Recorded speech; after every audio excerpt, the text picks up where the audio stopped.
दोस्तों, क्या आप जानते हैं कि मस्जिद अक्सा को जिन्नातों ने किस तरह बनाया और मस्जिद अक्सा की हिस्ट्री क्या है? आज की इस इंफॉर्मेटिव वीडियो में हम आपको यही कुछ बताने वाले हैं। मस्जिद अक्सा इस्लाम के 3 मुकद्दस तरीन मकामात में से एक है। मस्जिद अक्सा मुसलमानों के लिए किबला अव्वल की हैसियत रखता है, जिसकी तरफ रुख करके हमारे और आपके प्यारे आका हुजूर पाक सल्लल्लाहु अलैहि वसल्लम और आपके असहाब ने तकरीबन 1.5 सालों तक नमाज अदा की और यूं लोगों को ये पैगाम दिया कि इस्लाम कोई नया दीन नहीं, बल्कि ये दीन इब्राहिमी की ही एक शक्ल है, जो हजरत मूसा और ईसा अलैहिस्सलाम की तालीमात को फिर से जिंदा करने और असल तौरात और अंजील के पैगाम पर अमल पहरा है। दोस्तों, महराज का वाक़या इस बात की दलील थी कि मस्जिद अक्सा कितनी खास है। नबी पाक सल्लल्लाहु अलैहि वसल्लम का तमाम अंबिया इकराम की इमामत करवाना कोई मामूली वाक़या नहीं था। गरज ये कि यरूशलम इस्लाम, ईसाईयत और यहूदियत तीनों मज़ाहिब के नज़दीक मुक़द्दस तरीन मकाम है। ये इलाका पैगंबरों की सरजमीन रहा है, जहाँ बेशुमार नबी भेजे गए। कुरान मजीद में अल्लाह पाक ने इस सरजमीन के बारे में सूरह अराफ में फरमाया, और हमने उस कौम को कि जिसको कमजोर बनाया गया था, उस सरजमीन की मशरिकी और मगरबी का वारिस बनाया कि जिस सरजमीन में हमने बरकत रखी है।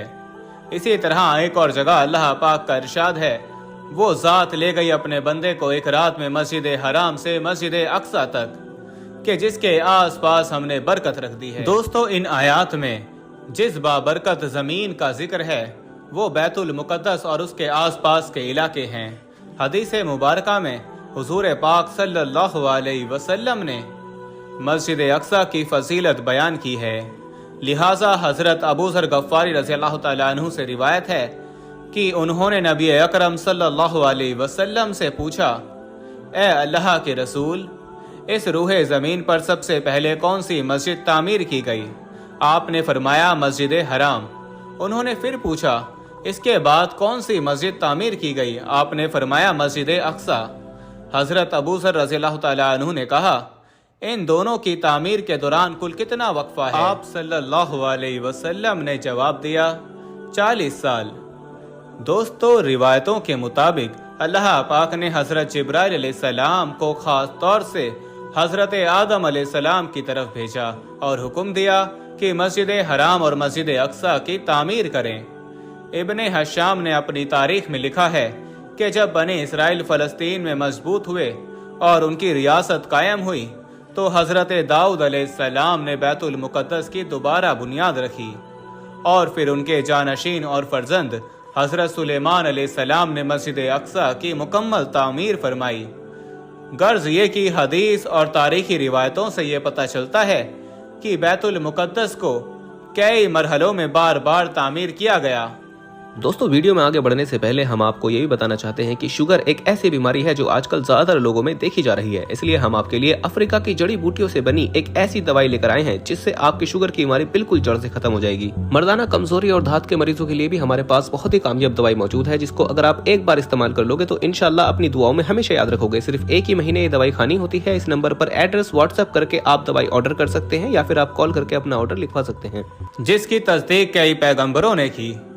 मस्जिद अक्सा की मुकम्मल तामीर हज़रत सुलेमान अलैहिस्सलाम के दौर में हुई, जिनकी तायद न सिर्फ इस्लामी बल्कि इसराइली रिवायतों में भी मिलती है। हज़रत सुलेमान अलैहिस्सलाम अल्लाह पाक के जलील व कदर पैगंबर हैं। इनकी सल्तनत मशरिक से मगरिब तक थी और इंसानों के साथ साथ चरिंद और परिंद, जानवर, हैवानात और जिन्नात पर भी आपने हुकूमत की। जिन्नात आप अलैहिस्सलाम के ताबे और फरमाबरदार थे। अल्लाह पाक ने जिन्नात को आपके ताबे कर दिया था, जो हुकूमत उमूर में हज़रत सुलेमान अलैहिस्सलाम की हुक्म की तामीर किया करते और बड़े बड़े काम सर अंजाम देते। लिहाजा मस्जिद अक्सा की तामीरी काम में हज़रत सुलेमान अलैहिस्सलाम ने जिन्नातों को भी लगाया। इस मस्जिद की तामीर आपके बादशाह बनने के बाद ही शुरू हो गई और तकरीबन 40 सालों में मस्जिद की तामीर मुकम्मल की गई। जहाँ पर इस मस्जिद की तामीर हो रही थी, वहाँ पर हज़रत सुलेमान अलैहिस्सलाम ने शीशे का एक होजरा बनवाया था, जिसके अंदर आप इबादत किया करते थे। आप अपने आसा के सहारे खड़े रहते और अल्लाह की इबादत में मशगूल रहा करते। ये इबादत काफ़ी तवील होती थी। आप कई कई दिन या एक महीने ऐसे ही खड़े रहते और जिन्नात अपने कामों में मशगूल रहा करते। जब हज़रत सुलेमान अलैहिस्सलाम को ये इल्म हुआ कि जल्द ही आपकी वफ़ात होने वाली है, तो आपने अल्लाह से दुआ की कि ऐसा मौजज़ा सादिर हो जाए कि इन जिनों को आपकी वफ़ात का इल्म ना हो और वो इसी तरह अपने कामों में मशरूफ़ रहकर मस्जिद की तामीर मुकम्मल कर दें।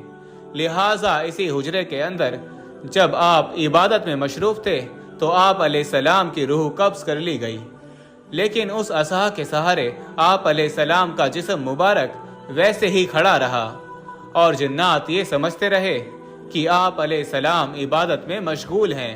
दोस्तों, दरअसल पैगंबरों के जिस्म मुबारक कभी सड़ते नहीं, ना ही जमीन की मिट्टी उन्हें खा सकती है। इस रूह जमीन पर जितने भी नबी भेजे गए, आज भी उनके जिस्म मुबारक कब्रों में सही सलामत मौजूद हैं और गैबी तौर से उन्हें रिस्क मिलता रहता है। लिहाजा हजरत सुलेमान अलैहिस्सलाम वफात के कई सालों बाद तक उसी जगह पर असाह के सहारे खड़े रहे। आखिरकार जब उस लकड़ी के एक डंडे को दीमक खाने लगी और वो लाठी कमजोर हो गई, तो आपका मुबारक जिस्म जमीन की तरफ झुकने लगा और तब जिन्नातों को यह इल्म हुआ कि हजरत सुलेमान अलैहिस्सलाम की तो वफात हो चुकी है। दोस्तों, इस वाक़े को अल्लाह पाक ने सूरह सबा में कुछ यूं बयान किया है, जिसका तर्जुमा है, फिर जब हमने उस पर मौत का हुक्म भेजा तो जिनों को उसकी मौत का इल्म ना हुआ, मगर जमीन की दीमक उनकी असाह खाती रही। और जब सुलेमान जमीन पर आए तो जिनों पर वो हकीकत खुल गई। अगर वो गैब जानते तो इस ख्वारे के अजाब में ना होते। दोस्तों, इस वाक़े से पहले लोग ये समझा करते थे कि जिन्नातों को गैब का इल्म होता है। अल्लाह पाक ने लोगों के इस भरम को भी तोड़ा और इस तरह के वाक़यात हम सब की इबरत के लिए भी मौजूद रखे। दोस्तों, उम्मीद करते हैं ये छोटी सी वीडियो आपको पसंद आई होगी। वीडियो अगर आपको पसंद आई हो तो इस वीडियो को अपने तमाम दोस्तों के साथ शेयर ज़रूर कीजिएगा। मिलते हैं आपके साथ अगली वीडियो में, तब तक अपनी खास दुआओं में मुझे ज़रूर याद रखिएगा। अल्लाह हाफिज़।